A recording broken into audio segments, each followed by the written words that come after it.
nada, como les decía, aparte de presentarme, saber un poco mi formación, más que nada por estas diferentes protocolos de tratamiento o terapéuticas que hay en lo que es la fisura labio-alveolo-palatina. Bueno, yo fui residente igual que ustedes hace unos cuantos años. Sandra me conoce cuando yo era R1 e iba a la NEO, o sea que me conoce ya hace muchos años, desde el año 2005, fines del 2005 estoy ahí en el hospital, muchos años. Después hace 7 años, perdón, que soy instructora de residentes de odontopediatría. Me empecé a formar en el hospital materno-infantil cuando era R1, recién recibida, con la doctora Liliana Poimerú, bueno, que al día de hoy es una profesional en Mar del Plata, quien hace todo lo que es este tipo de tratamientos de pacientes con malformaciones craneofaciales. Pero bueno, acá con ella y en el hospital es como que conocí esta pasión, le digo yo, y acá hago como un poco un paréntesis, ¿no? Porque ustedes son residentes y creo que el hospital también tiene eso. Ustedes tienen la posibilidad de tener a Sandra como referente, bueno, o a Roberta, o a un montón de profesionales excelentes, y la realidad es que eso también está bueno para aprovecharlo, porque a veces uno se queja un poco del día a día porque el asistencialismo nos gana, o el asistencialismo nos pasa por arriba, pero a veces está bueno detenerse un poco y ver esto, ¿no? Los referentes, la gente que tenemos alrededor, que es la que nos puede también marcar un poco el camino o el futuro, como fue en mi caso la doctora Liliana Poimerú. Después del hospital seguí formándome, estuve en el Hospital Piñero con la doctora Susana Castro, estuve 1 año y medio yendo cada 15 días allá, atendiendo a chicos con fisura labio-alveolo-palatina. También estuve 6 meses, un poquito más, en el Hospital Garrahan, con el doctor Dogliotti, con la doctora Emanuela Nadal y con la doctora Sabás, quienes al día de hoy es mi referente. Y bueno, y también tuve la posibilidad de formarme en la Universidad de Nueva York, junto con el doctor Grayson y el doctor Pedro Santiago, que también siguen un poco esta escuela o este protocolo de tratamiento, que es el que hoy tenemos en el hospital. Bueno, dicho esto, vamos a empezar a conocer un poquito.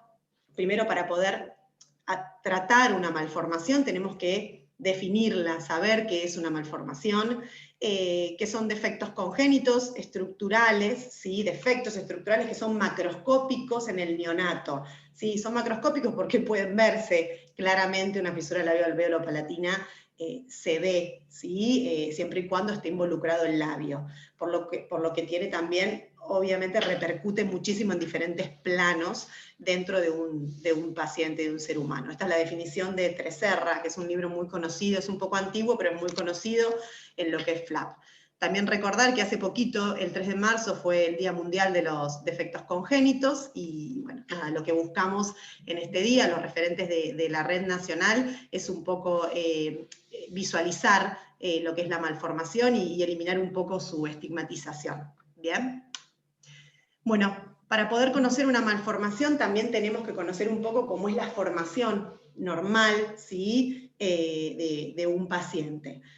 Sabemos bien que entre la primera, segunda, hacemos un repaso medio rápido, primero, segunda y tercera semana, ¿sí? de desarrollo, el embrión es un disco embrionario, ¿sí? Que en la tercera semana se divide, vamos a tener las tres capas embrionarias, mesodermo, ectodermo, endodermo, pero en la cuarta semana acá pasa algo muy importante para nosotros, ¿sí? Que es las células de la cresta neural migran hacia la zona de cabeza y cuello, ¿sí? Y van a formar lo que se llaman los arcos faringios. Se produce principalmente lo que se llama el plegamiento del embrión. El embrión tiene 2 plegamientos, pero el plegamiento vertical, ese plegamiento hace que estas células migren y formen los arcos branquiales. Estos arcos branquiales es donde, digo a mis colegas, es donde vamos a trabajar toda la vida, porque acá se va a formar lo que sería el estomodeo, que es la cavidad bucal primitiva. Acá tenemos embriones, ¿sí? De 5, 6 y 7 semanas. Esperen que voy a poner el cursor de color rojo, así se puede ver un poquito mejor. A ver si se ve ahí. Ahí.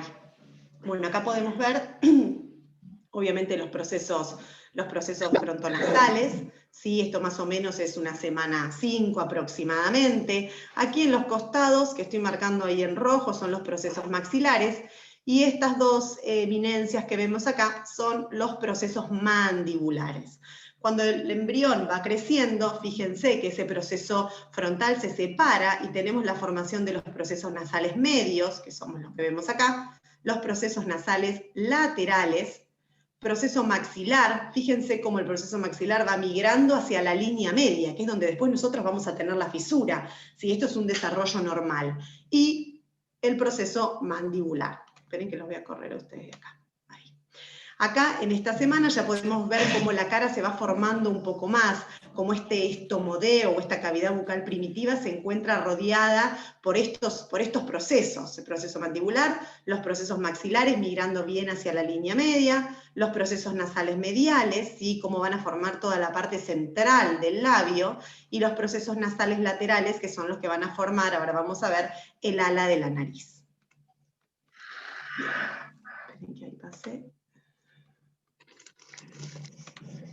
Bien. Resumiendo, acá en esta imagen podemos ver la cara, ¿sí?, de un paciente con la formación de estas diferentes estructuras en forma normal.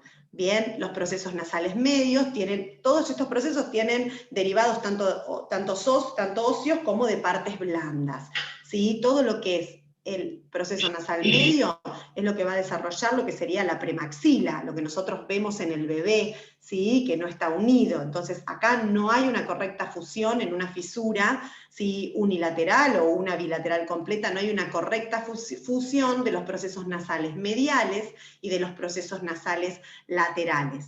¿Bien? Los procesos nasales, los procesos maxilares, disculpen, porque los procesos nasales laterales van a formar el ala de la nariz y la apófisis ascendente del maxilar. Los procesos nasales mediales van a formar lo que es la premaxila, toda la parte media del labio, y los procesos maxilares, lo que son la parte lateral del labio, junto con el fondo de surco, la encía, el maxilar superior y el hueso malar y el palatino. Y acá podemos ver bien el proceso maxilar inferior, que forma la mandíbula, el labio inferior, carrillo, todo lo que es sector inferior. Por eso, fíjense que esta unión entre el proceso maxilar superior y el proceso mandibular, cuando vemos en los pacientes que tienen un síndrome del primer arco o un síndrome del Golden Heart, que vemos que no hay una correcta fusión, ¿sí?, en lo que serían los bordes, los pliegues del labio, ay, que no me acuerdo el nombre, ¿cómo se llama? Cuando tienen, ay, se me borró.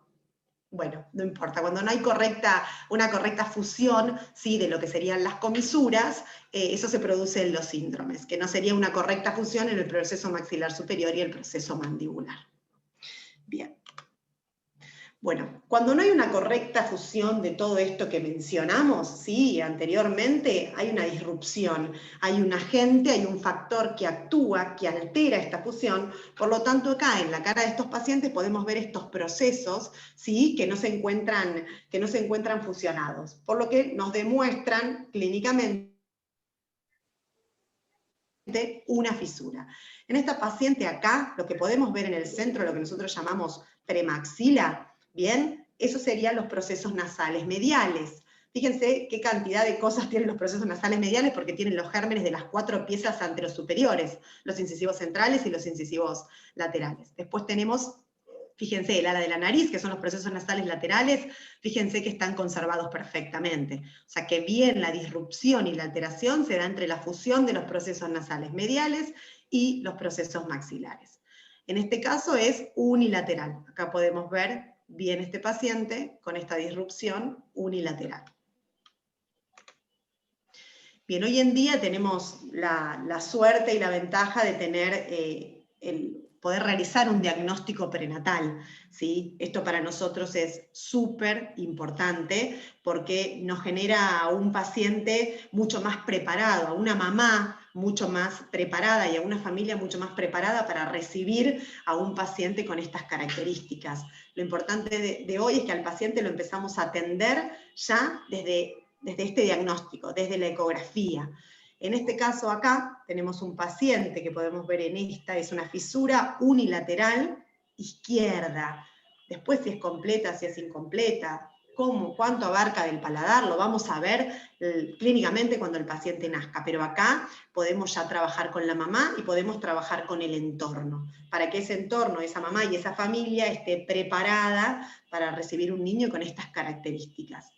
Acá, este paciente, no sé si pueden ver ahí, es una fisura bilateral completa, se ve ahí, fíjense en la vista de perfil, se puede ver el mentón retruido, y acá podemos ver la premaxila bien protruida. Por eso digo, teniendo esta posibilidad y esta ventaja, nosotros al paciente y al entorno lo empezamos a trabajar acá, no esperamos, ¿sí? O sea, es muy importante que se haga la derivación al equipo. Quien lo recibe en el equipo primero soy yo, soy la odontóloga. Lo que hago principalmente es derivar, una vez que vienen conmigo, derivar principalmente a psicología. Les ordeno como un plan, ¿sí?, de tratamiento, por así decirlo, y un plan de seguimiento de turnos para que ese contexto familiar esté un poco más contenido. Por eso le hacen la derivación conmigo. Yo les doy la charla de cómo sería lo que es el futuro tratamiento, según lo que se puede llegar a ver en la ecografía. Obviamente el diagnóstico definitivo lo vamos a tener cuando el paciente nazca, pero bueno, podemos ir trabajando con el resto del equipo. Si tienen alguna pregunta o algo, lo que quieran, me abren el micrófono y me cortan, si voy muy rápido también. Bueno, esta malformación, como cualquier otra, ¿sí?, repercute en diferentes planos de la vida del paciente, en el plano funcional, en el plano estético, en las relaciones, en las emociones del paciente, principalmente porque es una patología que puede verse, ¿sí?, porque si la fisura es completa puede verse, ¿sí?, puede oírse, porque por más de que el paciente tenga fisura palatina, fisura de paladar, se escucha, y siendo grande, y por más de que estén bien operados, a veces hay una nasalidad en la voz, y puede palparse, es una fisura que se puede tocar, ¿sí? Entonces, afecta por estas cosas a diferentes mecanismos, ¿sí? La voz, la audición, el lenguaje, la deglución, la respiración, ¿sí? Por eso es tan importante trabajarlo, ¿sí?, desde edades muy, muy tempranas, para poder que el paciente quede con las menores secuelas posibles, siempre y cuando esté bien intervenido a tiempo. Bueno, ¿cuál es el origen, no? O sea, ¿cuándo se forma esto? ¿Cuándo pasa? ¿Sí? Claramente, con las primeras diapositivas nos damos cuenta de que esto se forma en las primeras semanas de vida, ¿sí? Aproximadamente entre la 4ª y la 12ª semana de vida intrauterina se produce la formación de este tipo de fisuras, ¿bien? Que es en esos momentos en donde se está formando tanto el paladar como el labio. Hay muchísimos factores, ¿sí?, que pueden predisponer a que una persona tenga un hijo con una fisura labio-alveolo-palatina. Hay un libro alemán que tiene 1,5 millones de factores de riesgos, entre ellos nombran al estrés. Pero bueno, esto tampoco significa que, porque está el estrés, las drogas, el alcohol, diferentes tipos de factores. Esto no significa de que una persona embarazada, una mujer embarazada, que consuma drogas, no significa de que ella vaya a tener un hijo con una fisura labio-alveolo-palatina. Para todo, bueno, la epigenética, o sea, los multifactores, hay un montón de factores, no solo que la paciente se drogue va a hacer que tenga, sino que tiene que haber un sustrato predisponente. Obviamente que si tenemos familias que vienen con fisura, ¿sí?, o familias que tienen algún síndrome, un Van der Boot o algo, bueno, van a tener más predisposición, van a tener obviamente el asesoramiento genético, ¿sí? Pero bueno, vamos a poder determinar que sea una fisura de tipo genético. Pero hay diferentes factores, como por ejemplo la radiación ionizante, o sea, hacer radiografías sin protección, las medicaciones, un montón de anticonvulsivantes, corticoides, generan fisuras. Acá tenemos, por ejemplo, esta paciente vos, no sé si Sandra te acordás, porque esta la hemos visto con Liliana Poimerú. Mira, hasta se me vino el nombre, que fue una nena que la mamá, no sé si levantaba papa, o bueno, muchos pesticidas, ella no sabía que estaba embarazada y trabajaba en el campo. Bueno, esta nena es una malformación severa, obviamente por pesticidas. Acá vemos esta familia, esta es una familia donde la mamá tiene fisura bilateral completa y el hijo unilateral. También hay diferentes factores, como las condiciones fisiológicas de la mamá, el útero, las bridas. Hay un montón de factores que hacen, ¿sí?, a que un niño tenga una fisura labio-alveolo-palatina. Pero siempre tiene que estar este sustrato, ¿sí?, predisponente para. Bien. Cualquier cosa me paran, ¿eh? Bueno, clasificación de fisuras. Hay 1,5 millones de clasificaciones de fisuras, las de Stark, Kernahan, 1 millón. Esta clasificación es la que yo he aprendido en todos los hospitales en donde he estado, es la más simple, la más clara como para poder transmitir este diagnóstico también hasta el paciente. Para poder entenderla, lo que primero hay que entender y saber es que el paladar se divide en dos. Un paladar primario y un paladar secundario. Acá en el cursor podemos ver que el paladar primario ¿sí? se extiende de lo que sería el agujero nasopalatino o palatino anterior hacia adelante en forma de V. ¿Sí? Esto es lo que sería la premaxila, es lo que sería el paladar primario.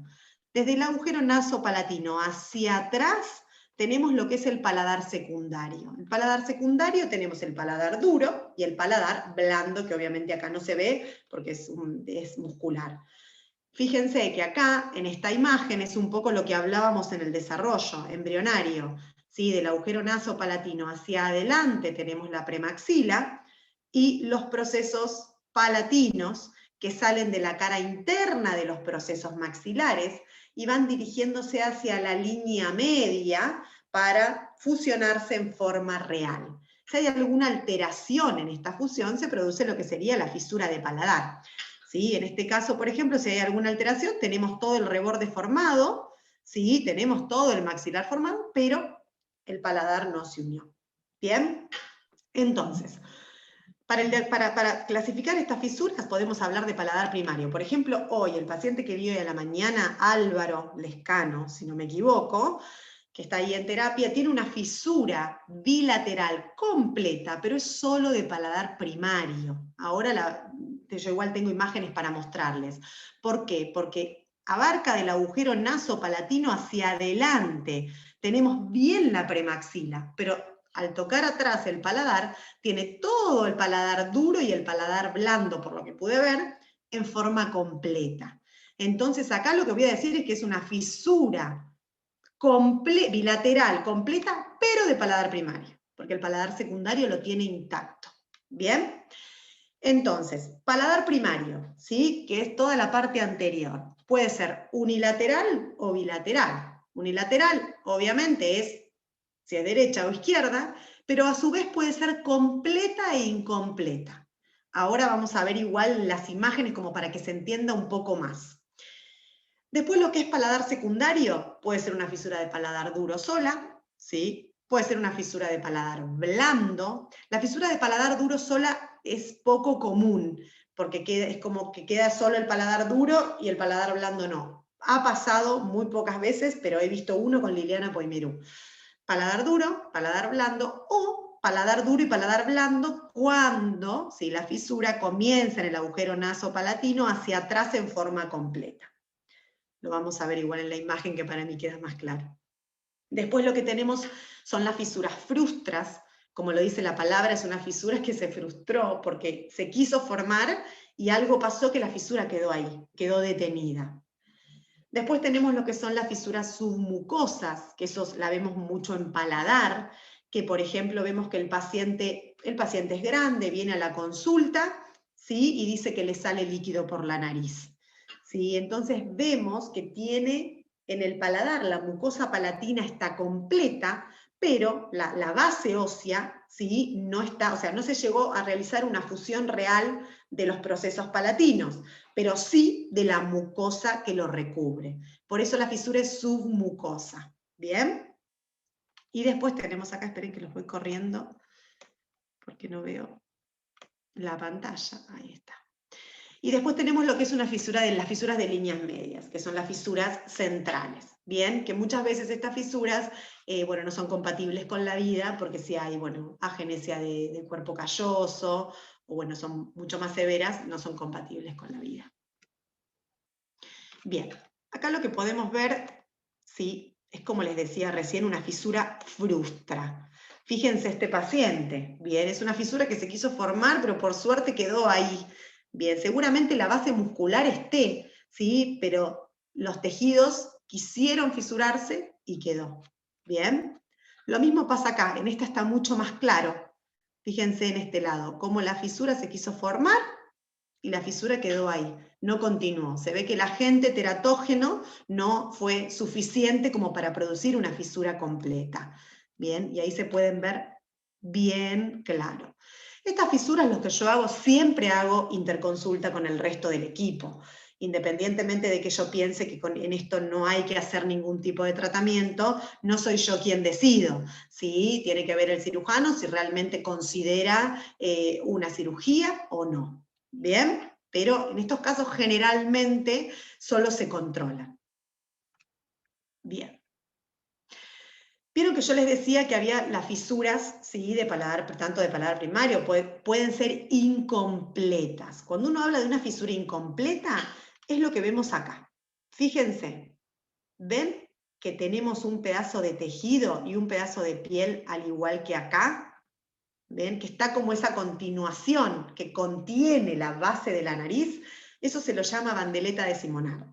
Bien, esta bandeleta es mucho más beneficioso porque nos actúa de cinta, que es lo que yo siempre les digo, pongan la cinta, pongan la cinta. Bueno, acá tenemos esta bandeleta que nos da como una contención muscular y nos genera una buena base de la nariz. Bien, por lo tanto, esta es una fisura unilateral incompleta izquierda. Este sería el nombre que yo le pongo tanto en los reportes o que pongo en la historia clínica. Es incompleta porque tiene bandeleta, no se llegó a completar la fisura. Bien, tiene mejores resultados estéticos también. Bien, acá a diferencia del anterior, fíjense que tenemos una fisura unilateral completa izquierda. Fíjense que acá no hay ningún tejido, no hay ninguna bandeleta. Acá la distancia que hay entre ambos hemimaxilares es amplia. Y fíjense que acá no podemos ver en este paciente su maxilar, pero fíjense que tenemos una distancia importante, eso es una fisura completa. Acá, en esta imagen, podemos ver que es completa, bien abarcando tanto el paladar duro como el paladar blando. Bien unilateral, completa. Bien, ¿estamos claros hasta ahora? No sé si quieren preguntar, porque no puedo ver a todos, veo un par. Si quieren frenarme, si no, sigo. Bien, sigo entonces. Bien, acá lo que tenemos es una fisura bilateral incompleta. Esta foto es de la doctora Liliana Poimerú también, no es mía. Yo vi solamente un paciente una vez, esta me la dio ella. Fíjense cómo es bilateral, porque acá claramente se puede ver la embriología, digo yo. Bien los procesos nasales mediales, como hubo una alteración en la fusión con los procesos maxilares. Es bilateral porque tenemos fisura acá, ¿sí? Y es incompleta porque no llegó a separarse en forma completa la premaxila. Por lo tanto, hay bandeleta decimonal. ¿Bien? Bueno, ahí vemos una imagen ahí. Y bueno, y acá vemos una fisura bilateral completa. Vamos de la menor a la mayor. Fíjense cómo estos procesos, ¿sí? Nasales, mediales, están acá, claros. Acá vemos el prolabio, acá vemos el fondo de surco, vemos el frenillo labial superior, vemos el reborde alveolar, y acá, en este sector, están los gérmenes de los 4 incisivos superiores. Bien, acá hay mucha información. Por eso, a veces o hay agenesia de laterales, ¿sí? O a veces hay supernumerarios, que los supernumerarios generalmente están en el hemimaxilar posterior, pero bueno, por eso muchas veces hay falta de piezas dentarias. Fíjense acá, lo mismo podemos ver bien el prolabio, el fondo de surco, y bien el reborde. Y hacia atrás vemos el vomer, ¿sí? Como está ahí, que está unido a la premaxila. Porque tenemos los procesos palatinos laterales, se van a unir en una fusión real hacia la línea media, el vomer baja, ¿sí? Y ahí separa la cavidad nasal. En este caso lo podemos ver que no está fusionado. Bien. Bueno, esto es un poco lo que hablábamos hoy con mis residentes en el hospital. Sí, acá tenemos una fisura central, tampoco es una foto mía. Bueno, este paciente es incompatible con la vida, de hecho no vivió mucho tiempo, pero bueno, pero acá se puede ver claramente la fisura central. Acá tenemos agenesia de premaxila. Acá no está Bien, Sandra, si querés aportar, aportá, vos que capaz de acá podés aportar más que yo. No, yo le voy diciendo acá lo que tengo al lado. No, pero abrí micrófono y aportar lo que más pueda sumar también le viene bien a los chicos, o sea que buenísimo. Pero bueno, acá lo que a nivel odontológico podemos hablar bien de que hay una genesia de lo que sería la premaxila, bien, y bueno, esto no es compatible con la vida. A veces hay fisuras centrales, pero en donde la premaxila es rudimentaria, cuando hay premaxilas muy, muy chiquitas con un solo incisivo, ¿sí? En donde hay una falta de desarrollo del tercio medio, de toda la parte central, pero bueno, no es este caso. Bueno, acá lo que vemos es una fisura submucosa, ¿sí? Con úvula bífida. La úvula bífida está clarísima, no necesito explicarla, acá la vemos. Pero la fisura submucosa, aunque no lo crean, es esto que está acá. ¿Sí? Acá hay una diferencia de color entre este proceso, ¿sí? Palatino y entre este proceso palatino, y acá hay como una depresión. Esa depresión me está determinando de que abajo la base ósea no está fusionada. O sea que el paladar secundario, ¿sí? La base ósea no está fusionada, pero sí está fusionado la mucosa que lo recubre. ¿Bien?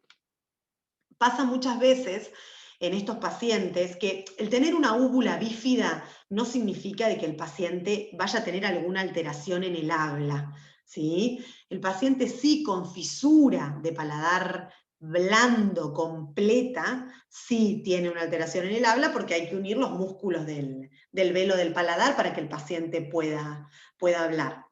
A veces, cuando hay fisuras submucosas, ¿sí? De paladar blando, a veces al paladar lo vemos perfecto, ¿sí? Podemos llegar a ver una sombra en la línea media, en donde hay que hacerle decir al paciente, por ejemplo, la letra A, que hable, y nosotros ver bien cómo esta musculatura, no sé si me ven, yo muevo las manos, no sé si me ven en la cámara, pero cómo la musculatura hace esto con el paladar. Y eso nos está determinando que los músculos del velo del paladar no están unidos por debajo de esa mucosa que estamos viendo. Hay un diagnóstico que se hace que es que primero cuando el chico no habla, tiene 2 años y la madre viene a la consulta y dice, le sale leche por la nariz, le salen líquidos y no habla, no le entiendo cuando habla. Lo que hacemos nosotros primero, ¿sí? En el consultorio, si el paciente se deja, nosotros tenemos la lámpara de luz halógena, vieron que es esa lámpara azul con lo que polimerizamos y endurecemos los materiales que usamos en boca. Bueno, lo ideal es ahí bajar la luz del consultorio, hacerle abrir la boca al paciente y con la lámpara de luz halógena colocarle en la fosa nasal y tapar el otro orificio. Entonces nosotros por transparencia, si hay una fisura submucosa tanto de paladar duro como de paladar blando, por transparencia tenemos que ver esa luz. Esa es una forma para hacer un diagnóstico clínico. Bien, si no, bueno, tenemos obviamente de que el paciente no habla bien, el paciente tarda para hablar, señala las cosas, ¿sí? Porque no se puede expresar, obviamente lo derivamos a fonoaudiología para que ellos hagan bien el diagnóstico definitivo y obviamente esa fisura submucosa tiene indicación de cirugía, tiene una indicación de una palatoplastía. Bien, acá lo que tenemos es, bueno, acá hay fisura de paladar blando y acá hay fisura de paladar completa, ¿sí? A ver, acá en la foto del medio vemos una fisura de paladar completa, porque va desde el agujero nasopalatino, ¿sí? Acá anterior, hacia atrás. Fíjense que acá se ven piezas dentarias, este es del libro del Treserra. Entonces acá podemos ver de que este paciente ya está para operar el paladar. Acá podemos ver también otra fisura de paladar blando que abarca parte del paladar duro, lo mismo que en esta imagen de acá. Fíjense que en este paciente, vamos a pensar de que este paciente nace, ¿no? No tiene las piezas dentarias y ustedes me solicitan la interconsulta. En un paciente así, no hay ninguna indicación precisa o específica de colocar una placa. Ahora vamos a ver qué funciones tiene la placa. Porque me ha pasado con otros colegas que dicen, bueno, nosotros ponemos una placa porque es como tapar un agujero. No. En este caso no tendría ninguna indicación, porque si yo quisiera tapar esta fisura, vamos a pensar, la placa tiene que ir como si uno hiciera una prótesis en lo que se llama línea de post-damming, que es la unión entre el paladar duro y el paladar blando, es la línea funcional. Entonces yo la placa la tengo que colocar hasta acá. Entonces, ¿qué función tendría? Yo eso a veces lo explico porque a veces pasa que cuando hay interconsultas de fisura de paladar blando o parte del duro, a veces yo no coloco placa porque no tiene ningún fundamento, ni siquiera ortopédico, si todo lo contrario, al paciente lo imposibilita más su desarrollo. Bien. Bueno, me van parando si no me voy por las ramas. Bien. Una consulta, perdón. Con Sí. respecto a lo que es, perdón, ¿Quién habla? Perdón, no sé a ver si me escuchaste, te te veo. iba a decir una consulta. Con respecto a lo que es la placa que se pone en la zona del paladar blando, ¿sí? ¿Sería Sí. tal vez por la fonación del paciente? No cumple ninguna, no sé quién está hablando, ¿Florencia? No, perdón, porque así te veo. No, soy Natalia Lucha, residente rotante de pediatría. Ah, bien, porque estoy buscando para verte y no te encuentro. Bueno, no importa, yo para contestarte y mirarte. No tiene Estoy. la placa. Ahí estás, Natalia, ahí te veo. Bien, no tendría ninguna función para lo que es el habla. La única función para el habla, ahora vas a verla cuando yo les explique cómo se hace la placa, que la realidad es que va en la línea de Postdamin, va en la unión entre el paladar duro y el paladar blando. De hecho, al paladar blando no hay que tocarlo con la placa. Lo que sí es importante para el habla es la terapia fonoaudiológica desde que nace, ¿sí? De todo lo que es ejercicios, de todo lo que es ejercitación fonoaudiológica, pero no la placa. La placa, la única función que tiene, que ahora lo vamos a igualmente a ver bien, es una función ortopédica y una función en donde se equilibran las funciones del sistema estomatognático. Tenemos un paciente en donde que tiene que tener todo el maxilar completo y tenemos una fisura grande. Entonces, ¿qué hace el paciente? Pone la lengua. Nos pasa a nosotros que tenemos algún arreglo o algo, estamos todo el tiempo con la lengua tocando. El bebé juega con la lengua. Entonces, ¿qué pasa? Ese bebé tiene una lengua arriba, una lengua alta, se va la comida por la nariz, o sea, hay como un desorden. Entonces, la función que tiene la placa es ordenar un poco ese desorden. La placa ubica, separa virtualmente lo que es la cavidad bucal de la cavidad nasal. Entonces, ubico la lengua, mejoro la respiración. Digo entre comillas porque la respiración se va a mejorar con una buena cirugía de labio y de paladar. Pero bueno, no es que colocar en una fisura de paladar blando una placa va a mejorar la parte fonoaudiológica. Si no hay una correcta cirugía de paladar, tampoco el paciente va a hablar bien, por más de que yo le haya colocado una placa desde que nació. ¿Bien? Bien. Muchas gracias. No, por favor, cualquier cosa me paran, porque estas preguntas son las que son interesantes, ¿no? Porque como para ver cuáles son las dudas, el por qué. O sea que gracias, Natalia, por tu pregunta. Bien, bueno, tratamiento. A ver, ¿cuándo comienza? ¿Quiénes atienden al paciente? ¿Qué es la placa? Siempre se usa, que es un poco esto, los pacientes reciben muchas cirugías. Bueno, ahora vamos a ver, bueno, ¿cuándo comienza? Ya sabemos que comienza desde el diagnóstico, ¿sí? Ya si hay un diagnóstico prenatal, ahí comienza el tratamiento. Porque uno capaz piensa que el tratamiento tiene que ir dirigido al niño, o sea, tiene que ir a lo asistencial, a la clínica, ¿sí? A tomar el modelo. No, el tratamiento empieza antes, empieza con la familia. Bueno, acá puse esta imagen de la RENAC porque cada vez que nace un bebé, bueno, ustedes lo saben bien, el hospital es referente, centro de referencia de la Red Nacional de Malformaciones Congénitas, el doctor Raberta, la doctora Sandra, si no me equivoco, hay alguien, no me acuerdo el apellido de la otra doctora que hace los reportes con Rabert, y conmigo. Betiana Bueno. La doctora, perdón. Betiana Bueno. Bueno, exacto, gracias. La doctora Betiana Bueno, bien, que la quería mencionar. Raberta, la doctora Bueno, y yo somos quienes hacemos los reportes a la red nacional. Bien. Bueno, entonces un poco, a ver, ¿quiénes atienden al paciente? La atención de este tipo de pacientes es en un equipo, es el equipo transdisciplinario. Nosotros hacemos transdisciplina, tratamos de hacer, trabajamos en equipo lo mejor que podemos. A veces es difícil en un hospital tan grande, pero bueno, tratamos de hacerlo lo mejor posible, pero sí o sí es en equipo. ¿Quiénes intervienen en el equipo? Bueno, ustedes son quienes reciben al paciente y quienes hacen que el paciente esté bien para poder continuar el tratamiento afuera. Si ustedes no le dan el alta al paciente y ustedes no lo dejan, hoy por ejemplo fui a ver a Álvaro, bueno, y debatimos con la doctora que lo vimos, y sí, bueno, todavía tiene poco peso, todavía no va a succionar, bueno, listo, la semana que viene, cuando esté, colocamos una placa. Es esto, lo importante es el diálogo, el poder trabajar en equipo para, bueno, tener una misma idea de tratamiento.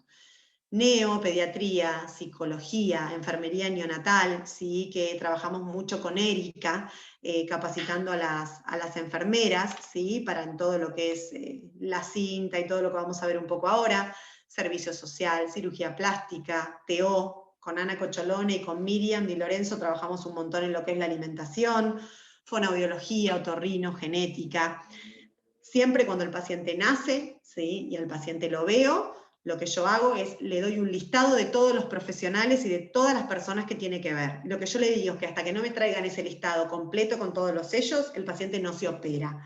En realidad el paciente se va a operar igual, pero es como que obligamos a que el paciente haga todo este circuito por el equipo, porque si no siempre se quedan con el odontólogo que lo ve todas las semanas y el cirujano que, bueno, es Dios porque es el que los opera. Entonces, quedamos como un poco desarmados. Pero bueno, yo les pregunto a ustedes, si yo les tengo que decir de este equipo, ¿sí? ¿Quién es el más importante? Ustedes tuviesen que elegir a alguien de acá. Mis residentes no, porque ya saben la respuesta. Entonces, a ver, si tuviesen que elegir a alguien. ¿Cómo? A ver, que hacía trampa iba al chat. ¿Cómo? Yo a ver No, si alguno quiere hablar. Yo no, por eso. No te dejo. Ah, no. A ver. Sofi dice el fono. Nacho dice el TO. Nacho pone terapia ocupacional. Bien, fono, TO. Psico. Andrea dice psicólogo. Psicología. Psicología. Bien, bueno. Sí.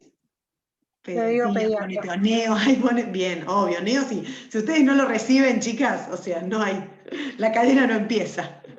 No, todos, muy bien, Sofía. Sí, obviamente, uno no puede elegir a uno. Obviamente que si uno se pone a pensar en la cadena, decís, bueno, a ver, si él no lo recibe, si no, la parte psicológica, pero si tuviésemos que elegir a alguien que acá no está, lo más importante, esperen que en el equipo, es la familia, ¿sí? Es la familia. A ver, obviamente que si no hay, o sea, si ustedes no lo reciben, si la TO no le enseña la alimentación, si yo no le coloco la placa, o sea, todos somos importantes, pero nuestro eje de tratamiento es la familia, es la madre, el tutor, el responsable del bebé. ¿Por qué?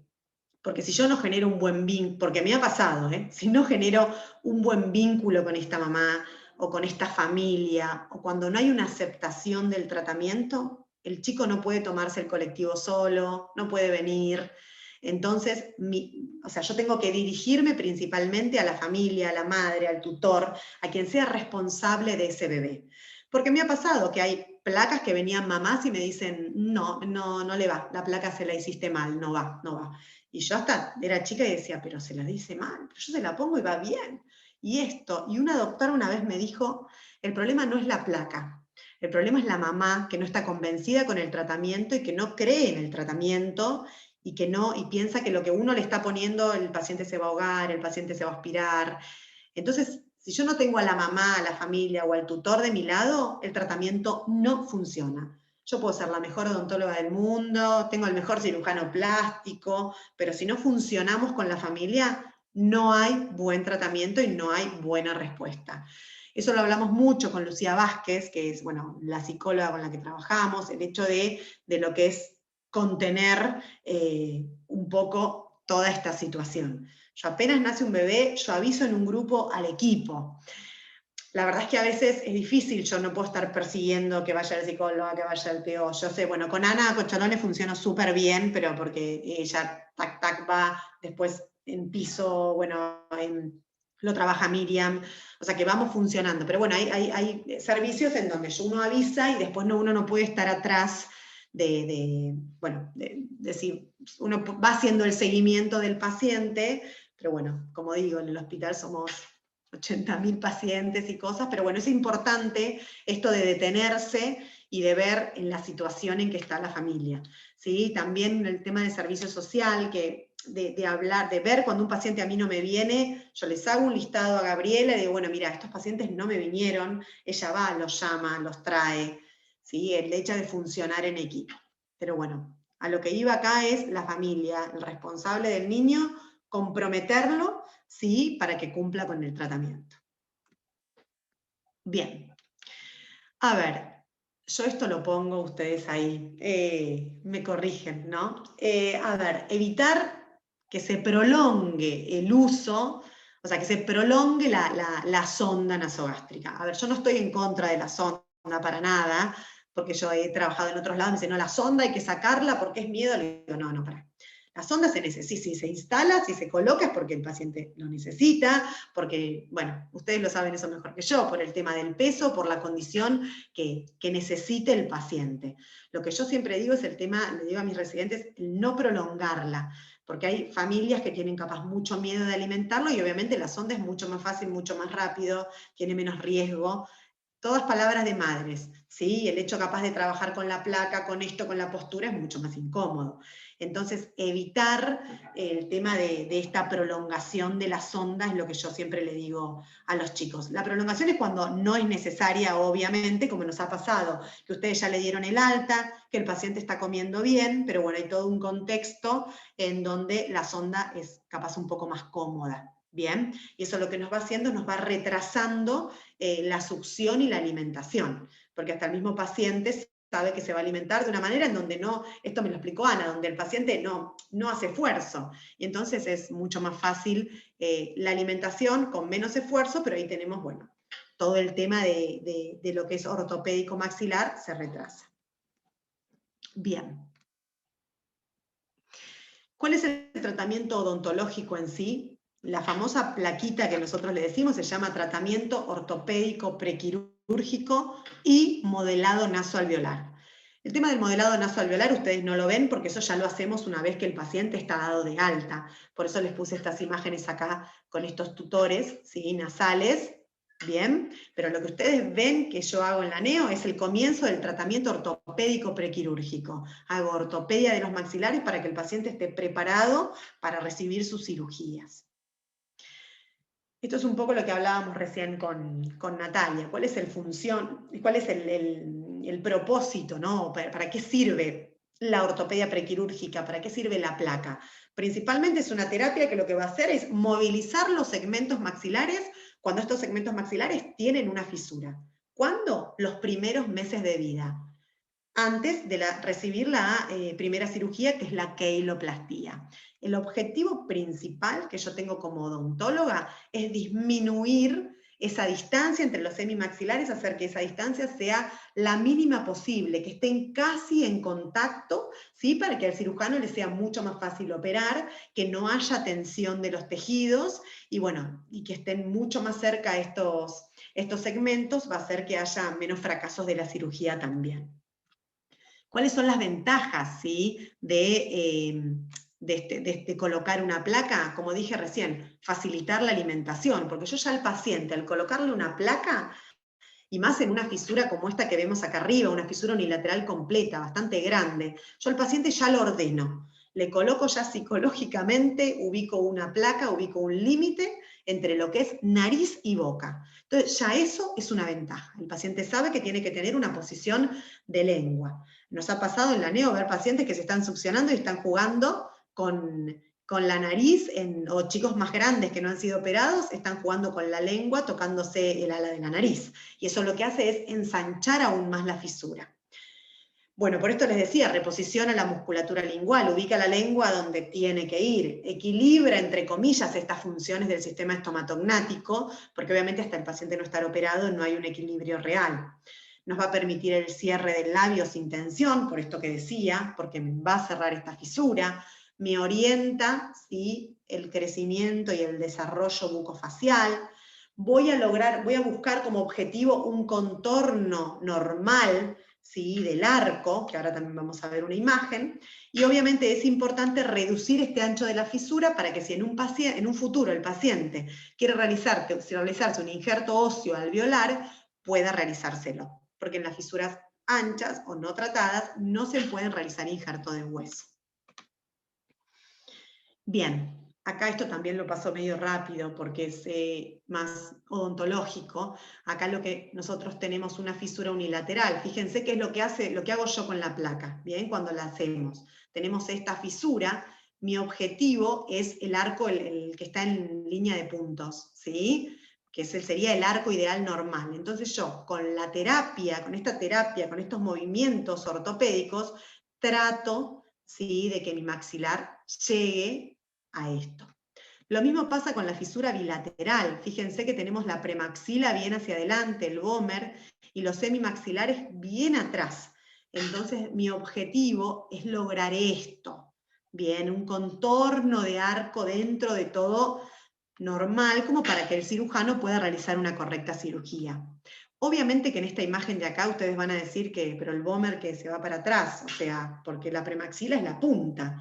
Bueno, es real que cuando nosotros usamos cinta, ¿sí?, o placa, lo que estamos haciendo es conteniendo esa premaxila, pero no es que voy a correr toda la base de cráneo hacia atrás. Lo que hago es, el vomer, está comprobado en un montón de estudios, que el vomer se dobla, se produce como un abombamiento, ¿bien?, cuando nosotros llevamos hacia atrás. Esto tiene que pasar, es la única forma que tenemos para contener la premaxila. Bien, ¿vamos bien hasta ahora? ¿Bien? Bueno, sigo, ustedes me avisan. Acá lo que tengo son modelitos, ¿sí? Acá son de pacientes, que esto también lo hablábamos con mis residentes hoy. Si nosotros miramos acá este modelo 1, está marcado en rojo la distancia que tenemos entre el hemimaxilar, el mayor, el cabo mayor, por así decirlo, y el cabo menor. Fíjense que con el tratamiento de la placa, cómo la distancia de la fisura va disminuyendo, hasta llegar a un contacto mínimo, que esto es lo que necesita el cirujano para poder realizar una correcta cirugía de labio. Lo mismo en este paciente, fíjense la distancia, acá entra un dedo en esa fisura, con todo el tratamiento ortopédico, con la cinta. Esto se logra, aunque no lo crean, con la cinta, ¿sí? O sea que en la NEO ustedes ven un paciente, que ahora les muestro un par de fotos, si ustedes colocan la cinta, a mí me avanzan 100 pasos. No es esa urgencia de ir a colocar la placa en forma urgente, lo tenemos un poco instalado, me pasa a mí misma, pero bueno, no pasa nada. Mientras que tenga la cinta, ¿sí?, estamos trabajando ya a nivel ortopédico. Fíjense que acá tenemos un maxilar de este mismo paciente, ya con un contorno normal. ¿Bien? Obviamente que acá no hay hueso, lo que hay es contacto de los dos semimaxilares, pero este paciente podría en un futuro colocarse injerto de hueso. Bien. Modelado nasoalveolar, que esto es lo que hacemos ya cuando el paciente se le da el alta. Yo voy a la NEO, tomo los modelos, que ahora también lo vamos a ver, coloco la placa, una vez que le damos el alta, se va 1 semana, 10 días a la casa, solo con la placa, y cuando el paciente está bien, se está alimentando bien, ya dejó de usar la sonda, está todo bárbaro, empezamos a modelar la nariz. Bien, ¿qué es lo que hacemos? ¿Sí? Reposicionamos obviamente los cartílagos alares, proyectamos la punta de la nariz hacia adelante, la levantamos, y generalmente en los pacientes bilaterales lo que hacemos es, acá, alargamos la columela, ¿sí? Eso que vemos ahí la alargamos, generalmente en los bilaterales quedan siempre como con la nariz, como la nariz chata, por así decirlo, esa punta, ¿sí? A medida de que va creciendo, entonces con la cinta y con el modelado, lo que hacemos es generar columela. Obviamente que esta técnica la inventó Matsuo hace muchísimos años y se basó en la maleabilidad del cartílago de los niños, que bueno, que tienen, acá tenemos un par de publicaciones, que es que los estrógenos aumentan el nivel de ácido hialurónico, y esto lo que va a hacer es va a aumentar la plasticidad del cartílago para que el niño pueda pasar a través del canal de parto. Bien, entonces se comenzó, los primeros estudios, cuando yo estuve en Estados Unidos, moldeaban los cartílagos auriculares, porque a la gente no le gustaba cómo tenían las orejas los niños. Entonces se hacían tutores, ¿sí?, para moldear los cartílagos, los cartílagos auriculares. Lo que es importante del modelado nasoalveolar, está en todos estos estudios, es que este nivel de estrógenos está en los primeros 3 meses de vida. Entonces, por eso es muy importante que el paciente, una vez que se le dé el alta, yo lo tengo que ver todas las semanas. El paciente viene todas las semanas al consultorio para yo hacerle este modelado nasoalveolar. Ya a partir de los 3 meses, ya desde que el paciente nace, estos estrógenos que les pasa a la madre para poder nacer, para poder pasar a través del canal de parto, empiezan a disminuir a medida de que pasan los meses. Ya a partir de los 3 meses hay estudios que dicen que ya no hay, pero bueno, nosotros igualmente lo intentamos. Lo que hay que controlar es que a veces no necrosar, bueno, obviamente el ala de la nariz. Pero bueno, por eso es tan importante, una vez el alta, trabajar con todo lo que es el modelado nasal. Te hago una pregunta, Sí. A ver, Nati. ¿quién es? ¿El injerto ese de hueso se tiene que hacer siempre? Te veo, a ver. ¿Quién? ¿Bir? No. ¿O Virginia? Bien, ahí te veía. Bien, el injerto de hueso en realidad acá en Mar del Plata no se hace. Se hace mucho en todos lados, en todo el mundo se hace. Pero bueno, la realidad es que si vos tenés una fisura, nosotros en el hospital no lo hacemos. Nosotros al paciente lo que hacemos, lo alineamos, lo ordenamos, le colocamos ortodoncia y en la zona donde faltan las piezas dentarias colocamos prótesis. Nosotros al niño le damos el alta, que ya generalmente es a los 15, 16 años, ya le damos el alta con la prótesis. Hay una colega, la doctora Dolabella, que ella también hace adultos afuera, entonces ella es la que es encargada de hacernos las prótesis, yo le dejo al paciente listo para. Hay una realidad, lo ideal sería hacer el injerto óseo alveolar en todos los pacientes que lo necesiten. ¿Quiénes son los pacientes que lo necesiten? Nosotros vamos a sacar una radiografía y vamos a ver, quien nos va a determinar es la raíz del incisivo lateral o la raíz del canino. Son las dos piezas dentarias que nos van a decir cuándo, el momento operatorio para colocar el injerto. Si es un paciente que tiene fisura bilateral, sí, eso también lo hablábamos hoy con los chicos, el injerto, lo ideal es de cresta ilíaca porque necesitamos mayor stock óseo. Si el paciente es unilateral, donde yo estuve en Buenos Aires, se sacaba de olecranon, ¿sí? Porque no necesitaban tanto stock óseo. Yo si veo en una radiografía que tengo el incisivo lateral, que es la pieza que generalmente falta en los pacientes con fisura, pero si yo lo tengo, tengo que ver la raíz. Si esa raíz tiene fuerza eruptiva, aproximadamente a los 7, 8 años, ahí voy a colocar el injerto. Esto no es protocolo nuestro del hospital, porque nosotros en el hospital no se hace, pero para que lo sepan. Más o menos a esa edad recién. Exactamente. Las raíces, digamos, de los dientes. Exactamente, pero si por ejemplo no tenemos el lateral porque tiene una genesia y tenemos el canino, ahí ya generalmente puede ser a los 10 años. Bien, a nosotros nos va a determinar la raíz tanto del incisivo lateral o del canino. A partir de los 8, 9, 10, ¿sí? ¿Por qué? Te digo así, esto es, porque bueno, hay injerto primario, secundario y terciario. O sea, el primario es el injerto que se hace cuando nace, que eso está contraindicado porque genera mucha atresia del maxilar superior. El secundario, que es el que se debería hacer realmente, se divide en dos, secundario temprano o secundario tardío. El secundario temprano me lo da si tengo incisivo lateral, ¿sí? Que esto que te decía, 7, 8, más o menos. Bien. Y el secundario tardío es el que me lo da la raíz del canino, me lo determina la raíz del canino. No tengo ni incisivo, perfecto. Exactamente, que va a ser un poquitito más hacia adelante. Si no lo hago, por ejemplo, yo soy una paciente que se atendió en el hospital, tengo la prótesis, no tengo injerto y soy grande. ¿Qué puedo hacer? Puedo hacerme un injerto óseo alveolar terciario, porque ya pasé la edad de erupción tanto del lateral como del canino, me puedo colocar un injerto y se puede colocar un implante. Bien, como para que quede bien. El injerto es muy importante porque lo que hace, y más en una fisura bilateral, lo que hace es fijar los 3 segmentos. Bárbaro, yo los uní, los Claro, eso te iba a acerqué. decir, si no se deforma después de un tiempo, digamos. Mira, en realidad no se Bueno. deforma porque uno coloca una prótesis y la prótesis lo que Sí. hace funciona también de contención. Lo ideal es el injerto. Claro, Lo ideal es el bien, injerto y lo perfecto. ideal es el injerto y el implante.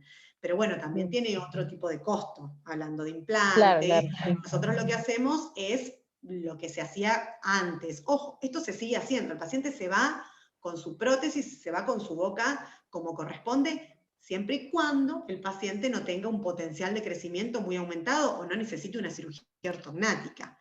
Porque uno está Claro, hablando del claro. paciente ideal. Hay chicos que son Sí, clase sí. 3 y que tienen un potencial de crecimiento mandibular súper aumentado, que nos pasó con una nena que no hizo tratamiento y la tenemos que derivar. Porque Claro, claro. la realidad es que si va para cirugía, necesita una cirugía de mandibular o una Lefort, hay que trabajar ¿Y de los otra manera. implantes son individuales o se hacen de varios? No, de eso depende de lo que el paciente necesite. Si el paciente necesita 2 laterales, se hacen 2 Claro, laterales se en la hace zona del individual. injerto. Exactamente. Perfecto. Bien. Más o Gracias. menos se entendió un poco ahí, Sí, sí, porque perfecto, injerto gracias. es un tema aparte, pero bueno, por lo menos para entender un poco. Sepamos de que en el hospital no lo hacemos, pero eso no significa de que el paciente quede a la deriva. Se lo ordena, se lo deja con una oclusión estable, con una prótesis. Bien. Gracias. No, gracias a vos por la pregunta, Vir.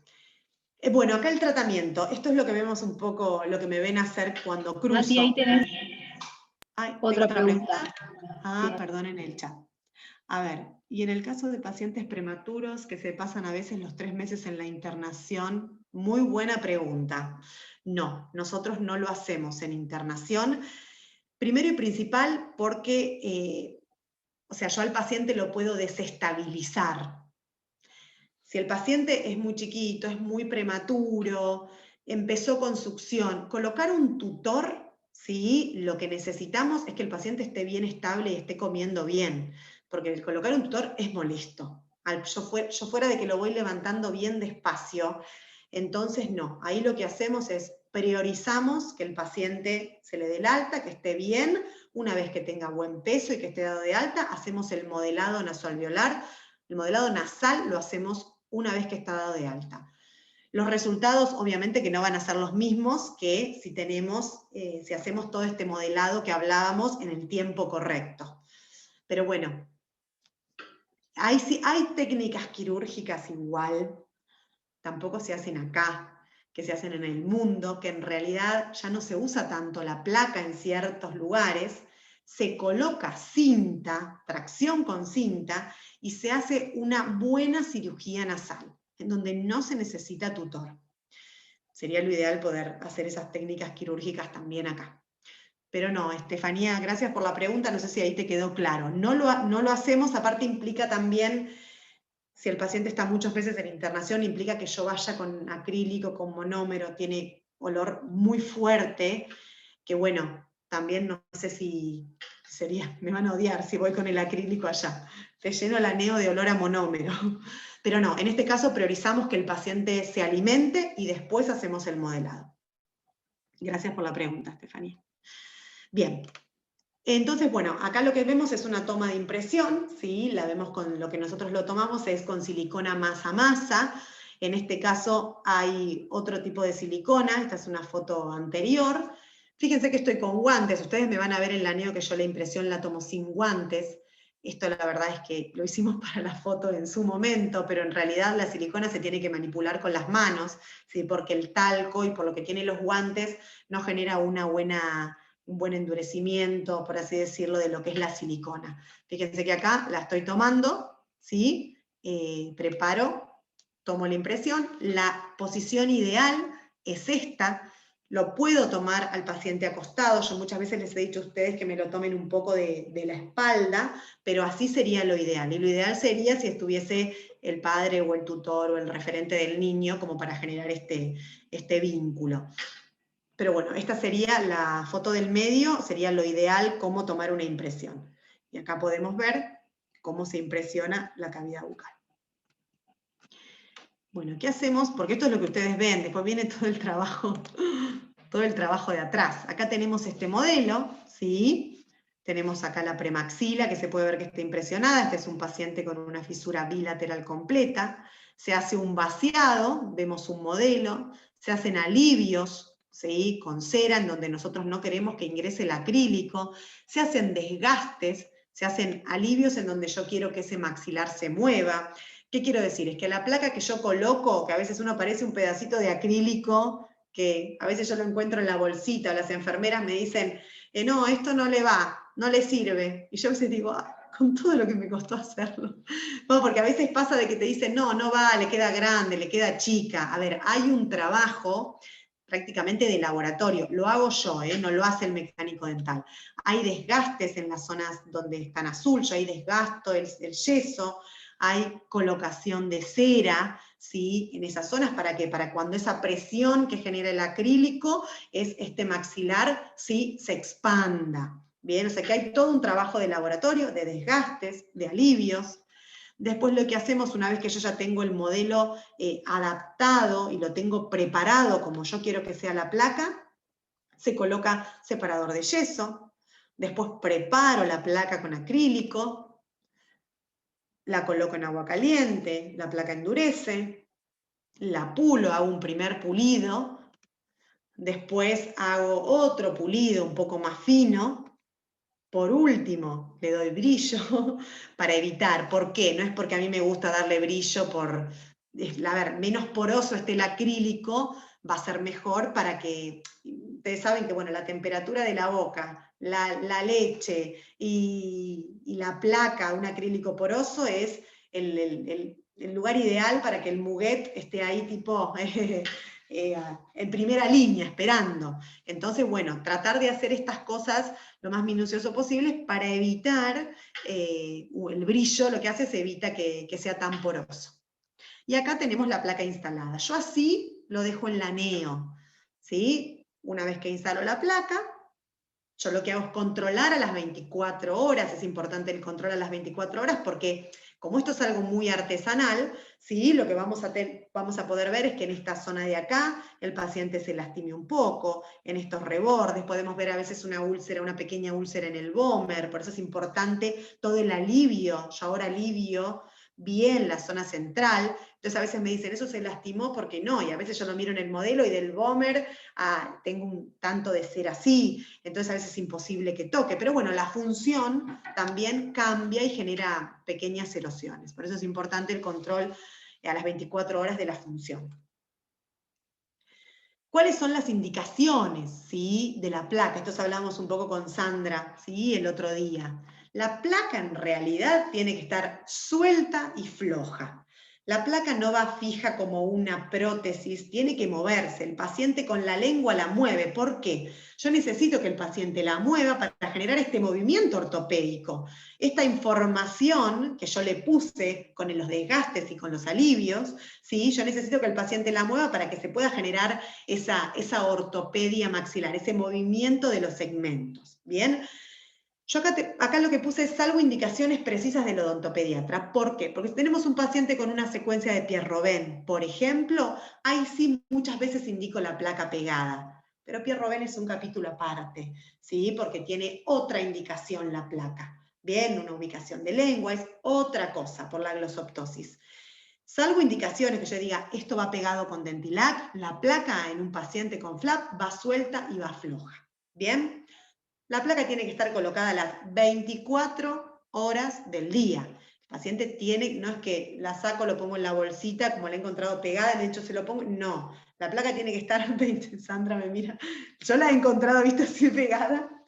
No anda la placa, me han dicho. O la han colgado con la sábana, se la han llevado la sábana al lavadero aquí a buscar la plaquita. Sí, tal cual. La placa viajera, totalmente. 24 horas del día tiene que estar en la boca. Importante lo que dije recién de la higiene de la placa, ¿sí?, más que nada para evitar la aparición de muguet. La placa se tiene que sacar 2 veces al día. Lo importante, si son 2 veces alejados al día, mejor, mañana y noche. A veces en la neo, la mamá cuando va lo hace, hacemos lo que podemos. Pero es importante reforzar la higiene de la placa. La placa se lava con agua, la colocamos con agua, la limpiamos en casa, Si se come un poco se puede, cuando el paciente ya es más grande, se puede limpiar con un cepillito, pero ninguna cosa más que con agua. Una vez que saco la placa, lo que hago también es limpiar la boca. Me coloco gasa embebida en agua, envuelvo el dedo, higienizo, paso el dedo por la boca. No necesito estar tocando los bordes, o sea, es limpiar, sacar el exceso de leche que puedo quedar.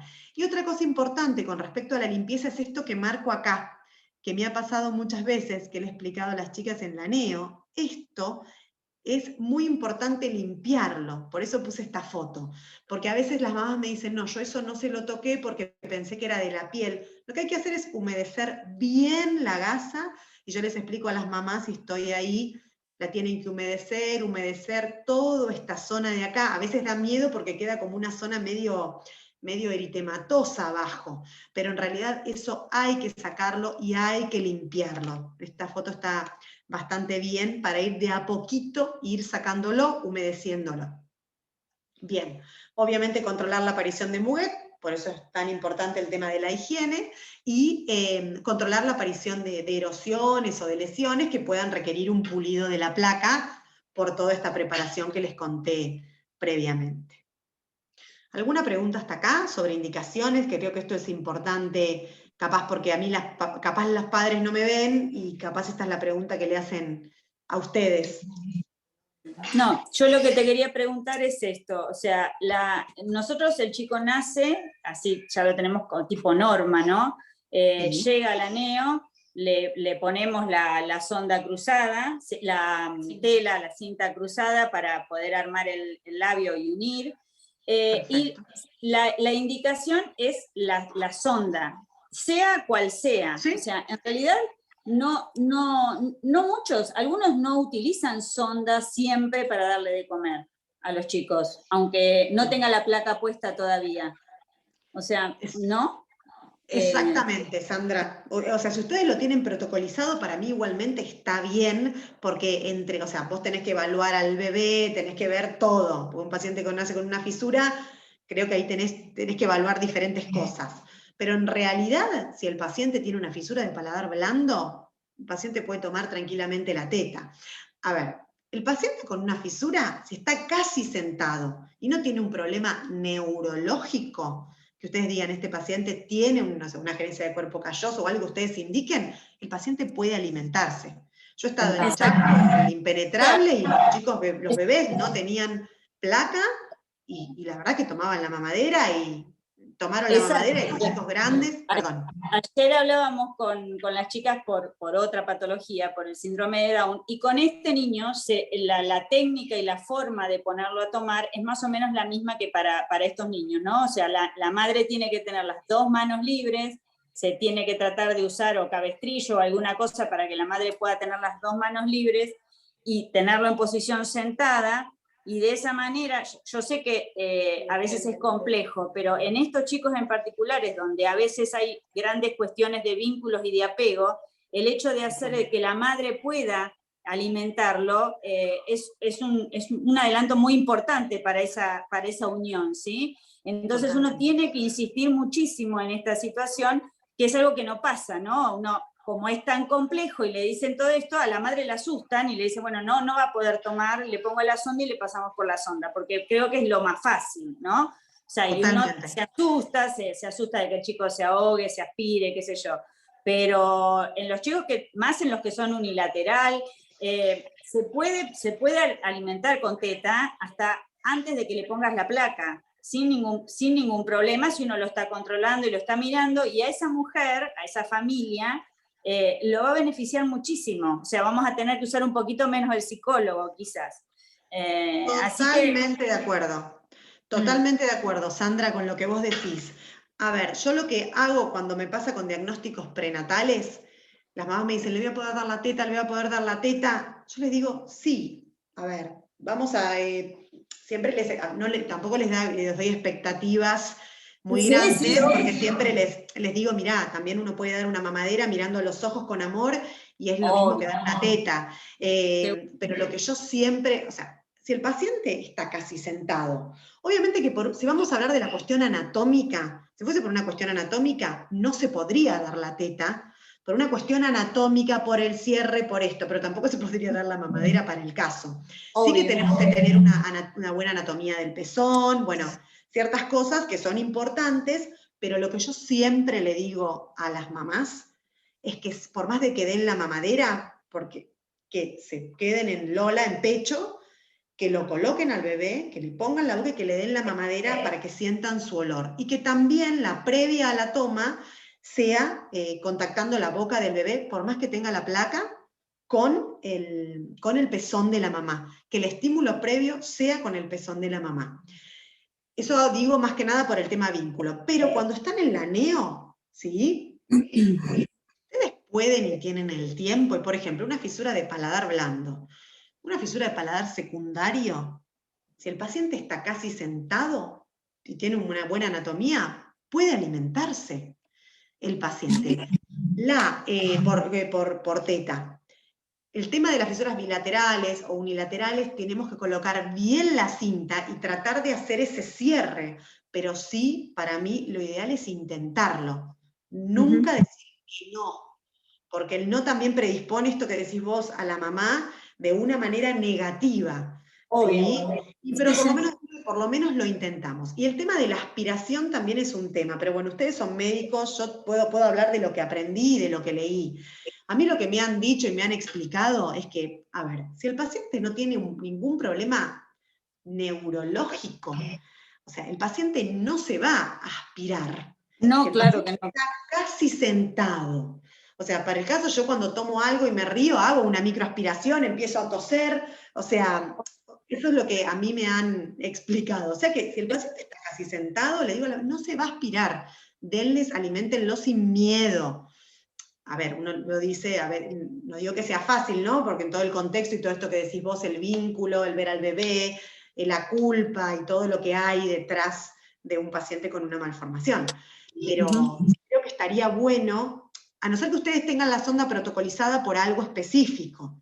¿Sí? No hay nada específico, no hay nada específico. Yo creo que lo específico es el hecho de que quedó así, y aparte para el personal de enfermería les lleva menos tiempo este evento, ¿no? Obviamente. Pero bueno, creo que es sumamente importante para la familia esto, aunque después la madre no le dé el pecho, ¿sí? Se alimente de otra cosa. Pero las primeras 48, 72 horas en donde esa mujer está impactada por esta situación, porque por más que tenga el diagnóstico prenatal, verlo es una situación totalmente compleja para la familia, ¿no? Para la madre, el padre, la pareja. Entonces, es sumamente difícil. Y la otra cosa que yo te quería preguntar, que no sé si ustedes lo visualizan después, si las madres le dicen, es nosotros generalmente cuando no tienen un diagnóstico prenatal, lo que hacemos casi en todas las malformaciones es comentarle a la madre lo que tienen y mostrárselo. Esta, si bien tiene una resolución, ¿no? Tiene una resolución y el chico va a tener una vida normal, si lo único que tiene es esto, es sumamente impactante para la familia verlo, ¿no? Porque, bueno, es la cara, es lo estético, es lo social, es lo que va a mostrar esa mujer. Entonces, no sé si ustedes tienen alguna otra recomendación acerca de esto que nosotros hacemos invadiendo a esa mujer en esa primera instancia. No sé si hay alguna otra manera, si ustedes piensan que eso tendría que ser de alguna otra manera, si lo charlaron en el grupo, en el equipo multidisciplinario, si no sé. Sí. Mira, yo creo que para mí la única forma es verlo. Nosotros cuando tenemos diagnóstico prenatal, yo lo que hago es les muestro fotos. Pero yo lo que les digo, yo te voy a mostrar fotos de mis pacientes, no te voy a mostrar fotos de Google, porque uno entra a internet, es inevitable, nos pasa a todos. Tu hijo tiene algo y entras a internet y entras a un mundo desconocido. Entonces lo que yo hago sí les muestro fotos, y sí, la verdad es que ese impacto es fuerte. Eso yo lo que hago cuando hay diagnóstico prenatal, se los muestro y van a psicología. Y ahí en psicología descargan, está todo el tema de la culpa, de que por qué, de cómo. Me pasó a mí con una paciente que al día de hoy atendemos, la nena tiene 7 años, yo le digo a la mamá, voy, le tomo impresión, que eso también son cosas que uno después va aprendiendo, voy, le tomo impresión, le hice la placa, bla, bla, bla, bla, viste cómo es uno, y después decís, La madre me dice, no, pero esa no es mi hija, me dijo. Digo, pero ¿no es Clarita? ¿Clara no es la nena que está, viste ahí? No, esa no es mi hija. Entonces yo entro a la neo de nuevo y digo, pero ahí está, me dijeron que estaba la mamá afuera, yo hablé y me dice que no. Me dice, no, bueno, la cosa es que al día de hoy la madre no la aceptaba, la tuve que llevar adentro, le mostré a la hija, se puso a llorar, bueno, todo lo que implica, y al día de hoy, Clara con 7 años, la madre viene y no hay día que es como que prácticamente no me pida disculpas. Perdón, claro. Y le digo, no, digo, está perfecto, es normal ese primer como rechazo, impacto. Obviamente que tuvo tratamiento psicológico, yo la derivo, lo que pasa es que después la continuidad de los tratamientos, o mismo los padres me ha pasado decir, no, es que yo no necesito psicóloga. Claro. Bueno, entonces me pasa que es obligatorio. No, yo a mi hijo lo amo, a mí no me importa, o sea, esa negación, y yo creo que a esa persona que un hijo tiene algo le impacta, y creo que hay que procesarlo. Pero bueno, Bien. lamentablemente para mí verlo, creo que es la forma, o sea, explicárselo previamente, si el paciente no tiene diagnóstico prenatal, y después mostrárselo. El tema es que cuando el bebé nace y llora, la fisura se ve peor, pero cuando el paciente llora, la fisura se ve más amplia, y es como mucho más impactante. O sea que lamentablemente yo creo que ese shock, habría que preguntarle a Lucía o a las psicólogas del equipo a ver qué es lo que ellas piensan, cómo poder manejarlo mejor. Bien, bárbaro. Bien. Bueno, gracias Sandra por las preguntas. Seguimos, no sé, avísenme si hay que... No los quiero detener mucho más. Bueno, acá tenemos lo que son el modelado nasoalveolar, o sea, los famosos tutores nasales. Semanalmente, yo lo que voy haciendo es voy agregando, y también voy desgastando y retocando la placa. ¿Sí? Capaz ustedes van a ver a algún paciente que dice, no, pero a mí no me cambió la placa nunca, porque me pasa con los cirujanos. Me dicen, vos no le cambiás la placa porque antes se cambiaban cada 15 días, cada 20. Es lo mismo retocarla, se hacen desgastes, se hacen agregados de acrílico. Sí, es más trabajo para mí, pero bueno, antes que volver a tomarle la impresión, se van haciendo retoques y con la cinta van teniendo el mismo resultado. Bueno, el tema cinta, yo acá lo pongo como importante, como algo que más que nada que ustedes están en la neo, que lo reciben al paciente, es lo primero que tienen que hacer. Es para mí como el Padre Nuestro. Ya colocando una cinta, están haciendo tratamiento ortopédico prequirúrgico. Miren lo importante que es. Fíjense, en esta paciente, yo acá lo marco, va de labio sano, ¿sí?, al cachete fisurado. Yo le digo así a las enfermeras. Del labio que está sano, ubicamos, y ahí, una vez que colocamos la cinta, vamos buscando, ¿sí?, centrar. Nuestro objetivo es ir centrando, como les marco acá, la columela. Tratar de que los labios, o sea, no solo uno tiene que tratar de que los labios se junten, ¿sí? Lo que tenemos que tratar es de centrar la columela. Porque si yo coloco de cachete a cachete, junto los dos cachetes y junto los labios. No, yo tengo que colocarlo de labio sano, o sea que no tiene fisura, a cachete con fisura. A cachete fisurado, por así, del lado de la fisura. Fíjense que acá se forma un pliegue en el cachete, no hay problema. ¿Bien? Y la cinta, bueno, obviamente que hay que decirle a la mamá que la saque en forma delicada, humedeciéndola, con agua, para que no sea tan fuerte. Acá tenemos otro pacientito que ya está con el tutor nasal, ¿sí?, que yo le hago el agregado y también le coloco la cinta. Y fíjense cómo tengo centrada la columela acá, y fíjense cómo la narina opuesta, o sea, cómo la mejoro también, cómo mejoro la ventilación, porque si yo tengo la musculatura abierta, la narina opuesta está colapsada, entonces ahí no tengo una buena ventilación. Al centrarla, fíjense cómo acá tengo una narina bien redondeada. Con cinta y con tutor. La cinta sigue para siempre antes de la fisura del labio. Perdón, de la cirugía del labio. Ya. Bueno, acá tenemos paciente bilateral, completa, sí, una paciente ya con características sindrómicas, pero fíjense cómo colocamos la cinta, ¿sí?, cómo tratamos de retruir, ¿sí?, de llevar esa premaxila bien hacia atrás en el bilateral. En el bilateral es de cachete a cachete, o sea, centro acá, en el centro, y voy hacia atrás, ¿sí? Acá mi objetivo es ir hacia atrás. Bien. Vamos claro con esto, ¿no? Sigo así no los duermo tanto. Bien. Tiempos operatorios. Perdóname. Sí, sí. Con respecto a la cinta, soy Sofía, no tengo la cámara porque se me tilda la compu, si no. Bien, Sofía, decime. Sí, yo justo estoy con el pacientito de la neo de ahora que tiene la fisura bilateral. Sí. Viste, él le puesto la cinta y la parte de la premaxila como que obstruye un poquito la fosa nasal. ¿Esto tiene que estar así, está bien? Porque a mí me daba esa duda, como que Muy buena pregunta, Sofía. Lo que se puede hacer es escotar, ¿sí? Agarrar la cinta, medirla, y podés escotar un poco con la tijera la parte de la narina. Eso lo hacen muchas mamás. Hay cosas que yo aprendo de las mamás.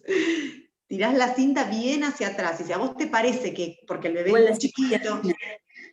No es la cinta lo que ¿Hay lo más finita? sino como que le quedó como el colgajo de la premaxila, del labio, en realidad le queda Fuera. como protruyendo el labio de él, o sea, la piel de él. No. Si el labio quedó afuera, está mal. Está mal. No se vio. Hoy estaba bien colocada cuando yo fui a la mañana, Mirá. Fíjate, Sofía, acá. Mirá acá.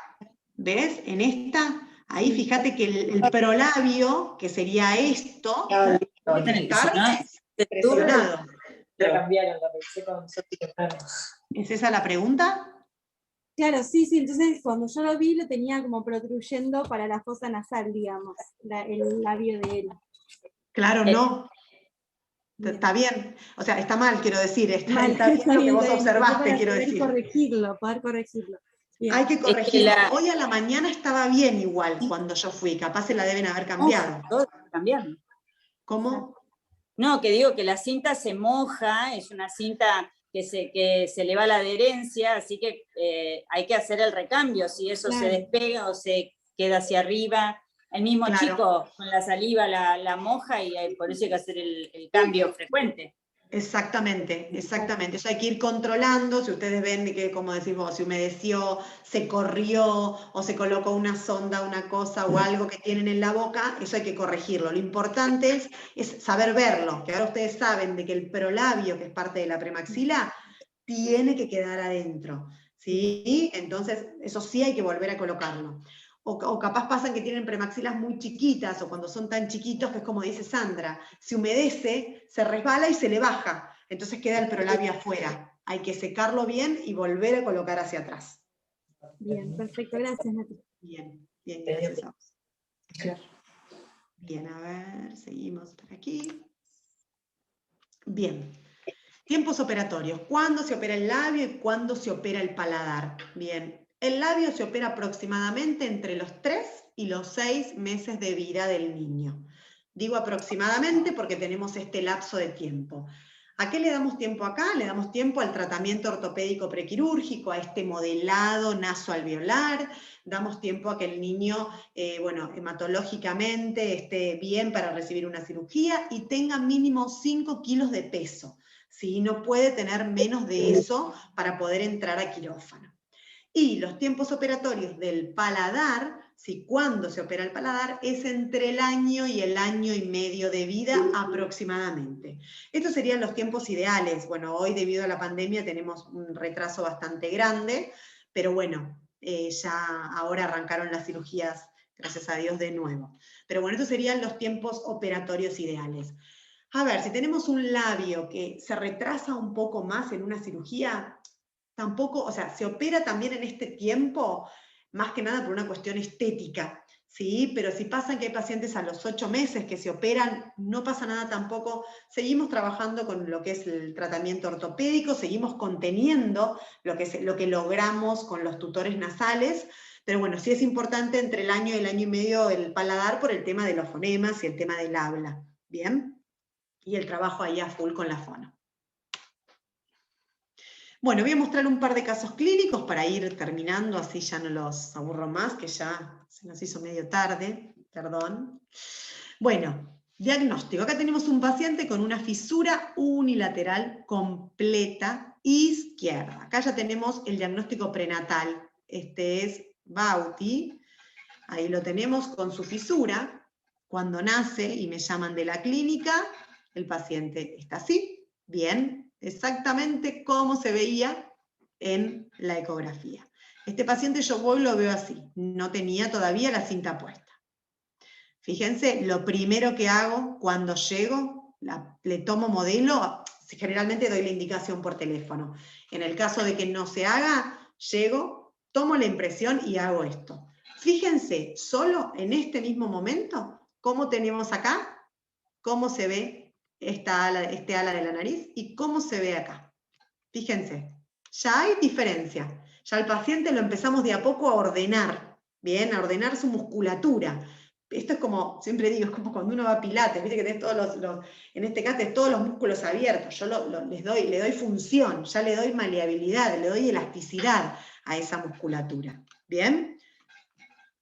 Ahí lo tenemos, ya con tratamiento, ya ahí no tiene la placa puesta, pero al paciente ya se le colocó tutor nasal, ya podemos ver cómo se empieza a moldear la nariz a medida de que avanza el tratamiento. Esperen que voy a correr esto de acá que no veo. Ahí. Acá tenemos el postquirúrgico inmediato. Este paciente es un paciente operado en privado. Fíjense cómo tiene bien centrada, ¿sí?, la línea media. Obviamente que después, con el tiempo, por más de que acá lo veamos perfecto, quedó divino, centrado, tiende a colapsar, ¿sí? Por eso mismo nosotros con el tutor nasal tratamos de sobrepasarnos un poco más, ¿sí?, de la narina opuesta, porque después tiende a colapsar un poco a nivel postquirúrgico. ¿Bien? Acá vemos, bueno, al pacientito con su hermanito, después de la cirugía. Y acá lo vemos una vez retirados los puntos. Fíjense cómo también acá colapsa un poco la nariz. Acá vemos cómo va evolucionando en el tiempo, bien, y tiene buenos resultados. Bien, este es el paciente. Ahora les voy a mostrar otro pacientito que tiene una fisura unilateral completa derecha. Acá fíjense cómo hay falta de higiene en esta zona y falta de higiene en esta zona. Esto todo hay que lavarlo y hay que educar al padre para que con la gasa y con el agua y con todo que humedezca bien esa zona para poder retirarlo. Esta fisura es incompleta, por lo que les explicábamos hoy. Acá tenemos bandeleta de Simonar. Que tenga bandeleta no significa de que no tengamos que hacer, ¿sí?, modelado de la nariz. Se coloca la placa y se coloca el tutor nasal. Fíjense cómo va mejorando. Este tutor me había salido medio grande. Soy un poco autocrítica. Fíjense cómo va evolucionando y acá tenemos al paciente operado en el postquirúrgico. Y para ir terminando, tenemos acá un paciente con una fisura bilateral completa. Fíjense qué rotada esta premaxila, ¿sí? No importa, igualmente acá ustedes le tienen que colocar la cinta, por más de que la premaxila esté rotada. Después de la premaxila me encargo yo, con la placa y con todos los retoques que voy haciendo. Fíjense que está muy rotada y colapsada hacia el lado derecho. La premaxila está dentro de la fosa nasal. Acá lo que yo hago es colocar la placa, después voy más o menos ideando tutor nasal.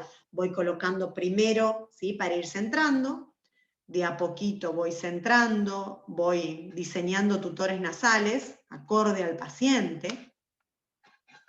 Ahí hasta poder llegar a centrarla, ¿sí? La ubico en el centro, vemos bien la premaxila ahí, cómo va avanzando, y ahí ya está preparada para recibir su cirugía. En estas fotos en ninguna tiene la cinta.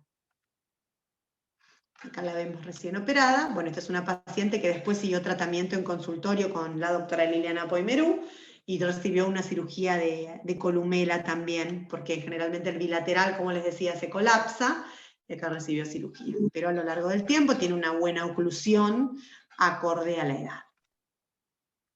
Y como para ir terminando, lo pasé medio rápido a lo último, para ir terminando, ¿cuál es nuestro objetivo? ¿Sí? Esto también me lo dijo una doctora amiga de Buenos Aires, que el niño sea un niño sano, un niño feliz, y que pueda llegar a la adultez y poder desarrollar todas sus capacidades y que se pueda insertar en la sociedad en forma integral. Bueno, acá lo vemos ay, se me fue el nombre de este actor, el de Joker. Joaquin Phoenix. Bien, ahí hay una fanática. Sí, bien, él exactamente, bueno, que tiene tiene fisura, como ven, de labio, y bueno, está insertado en la sociedad, muy bien. Pero bueno, este es nuestro objetivo, ¿no? En los pacientes, y sabiendo encima de que tienen tanta repercusión a nivel de tantos sentidos este tipo de malformación. Y bueno, y como conclusión, ¿sí?, que les puedo dejar de esta clase, el trabajo en equipo es básico y fundamental. A veces se complica un poco, pero hoy con las redes y con el WhatsApp es un poco más fácil conectarnos, y la contención de la familia para poder realizar un tratamiento correcto en el paciente. Lamentablemente tenemos que estar atentos a eso también. Digo lamentablemente porque bueno, a veces andamos con tantas cosas, somos como multitasking los que trabajamos en el hospital. Pero bueno, también esto creo que es importante para obtener un buen resultado del paciente.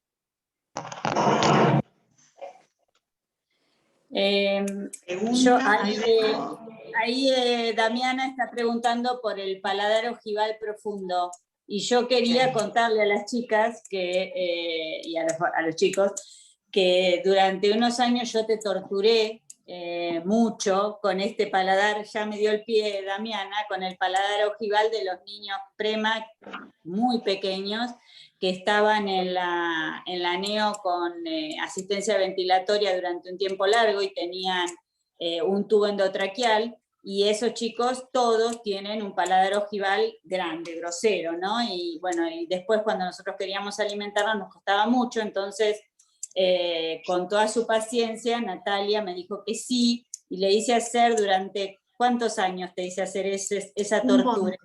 Un montón. Y tengo todos los pacientes, Sandra, que los voy a llamar, porque tengo un cuaderno con todos los pacientes anotados. ¿Quién tenía muesca? ¿Quién no tenía marca en maxilar?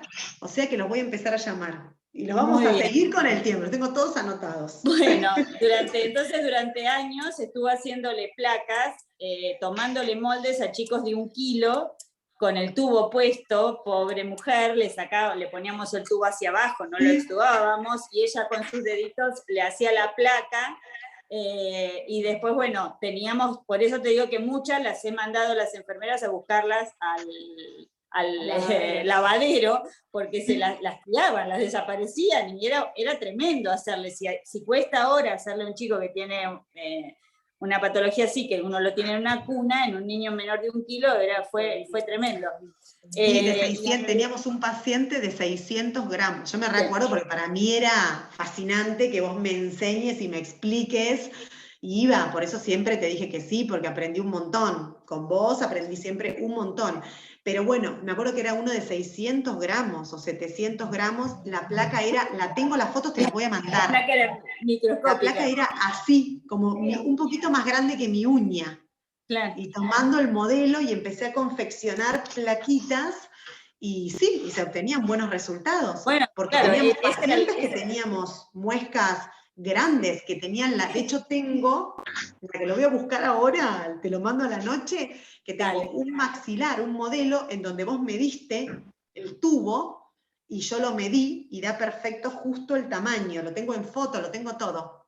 Y eso obviamente que lo mejora, porque se genera una fisura. O sea, ahí está generando una fisura. Ese era el punto, o sea que tuvimos mejor resultado con la alimentación cuando los chicos empezaban, después de sacarse el tubo, en aquellos chicos que vos le habías puesto la placa, porque mejoraban la lengua, mejoraban toda la cavidad oral, que aquellos que no tenían. O sea que, bueno, no sé, contestale vos del paladar ojival a Damiana, si querés, si tenés tiempo. Sí, yo tengo tiempo, yo por ustedes. Lo que me acuerdo también una vez, que era un bebé chiquito, es tragicómico igual, que fue esa vez que dije, Dios, me acuerdo que ustedes me habían enseñado la saturación de oxígeno que tenía que tener. Entonces, mientras yo le tomaba impresiones, empecé a escuchar pi, pi, pi, pi, pi, pi, pi, y me decían, no, Natalia, pará. Tuve que sacar todo, empezaron a ventilar al bebé. Y yo quedo así, dura. Pero lo logramos y le hicimos la placa. Pero bueno, esto que dice Sandra es real. Cuando hay intubaciones prolongadas en chicos, estamos colocando un tubo y una presión sobre el reborde alveolar. Entonces no solo tenemos un paladar ojival, sino que tenemos un maxilar en donde se le genera una muesca una marca, que es la marca del tubo. ¿Por qué? Porque el maxilar crece en forma vertical. Y si yo tengo el tubo en el medio, o sea, crece en los costados y me genera la marca del tubo. A ver, después lo dejamos de hacer. No recuerdo bien por qué, pero sí, la verdad es que daba buenos resultados, por lo menos si sabíamos de que ese paciente iba a estar meses intubado. Capaz si es un poco de tiempo, no, porque el mismo maxilar después crece y se desarrolla. Y en cuanto al paladar ojival, no tanto, sino es más que nada la parte alveolar, la muesca que se generaba más que el paladar. Era bien en el reborde, que generaba acá una zona bien marcada. Pero sí, después eso, a ver, si no son intubaciones prolongadas, después eso se recupera. Pero nos pasó una vez, no sé si vos te acordás, Sandra, que tengo también la foto, que estaba intubado muchísimo tiempo, se había lastimado el bebé y había crecido como un poco de tejido alrededor. Como que ahí vos dijiste, no, hay que hacer algo con esto. Y ahí empezamos con lo de las placas. Pobrecita. Una genia. No, vos, yo no tengo problema. Ahora los voy a llamar a ver cómo están. Bien. Natalia. Bueno, no sé. Natalia. Sí. Hola, soy Sí. Gretel, ¿cómo estás? Ay, no los veo. A ver, ¿podemos poner así los veo a Estoy todos? acá A ver la vista. dice Andrea Álvarez. Ahí puse vista de galería. Perdón. Ah, ahí está, Andrés, sí. Bueno, te quería consultar, en uno de los casos clínicos mostraste una nena, creo que tiene la columela muy rotada. Sí. Capaz que es una pregunta bastante básica, pero el tema de la preguntas cinta, básicas.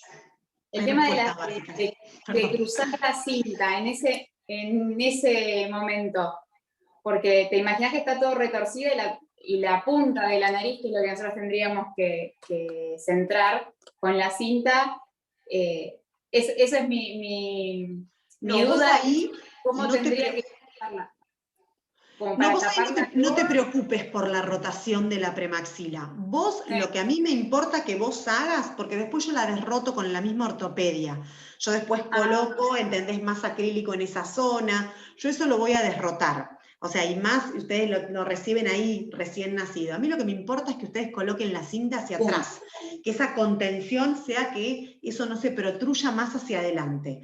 O sea que vos, en ese caso, por más de que la premaxila esté rotada, vos colocás la cinta acá y llevás el labio hacia atrás. Bien. Después, no te preocupes, no que te vuelvas loca con la cinta en buscar centrarlo. Eso yo después lo hago con la misma placa que le tomo el primer modelo, yo ya le coloco información. O sea que ustedes directamente ubican prolabio y cinta hacia atrás. A ver, gracias. Bien, gracias a vos. No sé si respondí bien. A ver, ¿alguna otra pregunta? Yo los voy poniendo así a todos. Creo que no. Nati, cuando tenemos una fisura unilateral, sería aconsejable colocar la sonda, si podemos, en la otra narina para alimentarlo al bebé y no en la boca. Exactamente. Eso sería ideal, mientras que se pueda, sería ideal, que no haya nada en la boca. Más que nada, ¿por qué? Porque yo le puedo tomar impresión, no hay problema, lo hago. A ver, trato a veces de no sacarla, porque a veces le tomo impresión y me traigo la sonda y los complico a ustedes. Pero lo ideal es para cuando Ana trabaja con todo lo que es táctil en la boca y cuando es toda la parte de alimentación, a ella le perjudica la sonda. Entonces, si se puede colocar en nariz, mejor, que no esté en boca, para que ella pueda trabajar bien ahí y ese propioceptismo no esté confundido por la sonda. Perfecto. A ver, si uno no puede por alguna situación médica, obviamente que nada, se entiende, pero por lo menos uno siempre pregunta. ¿Alguna otra pregunta, chicos? Bueno, igualmente nos seguimos viendo. Andrea, Sandra tienen mi teléfono.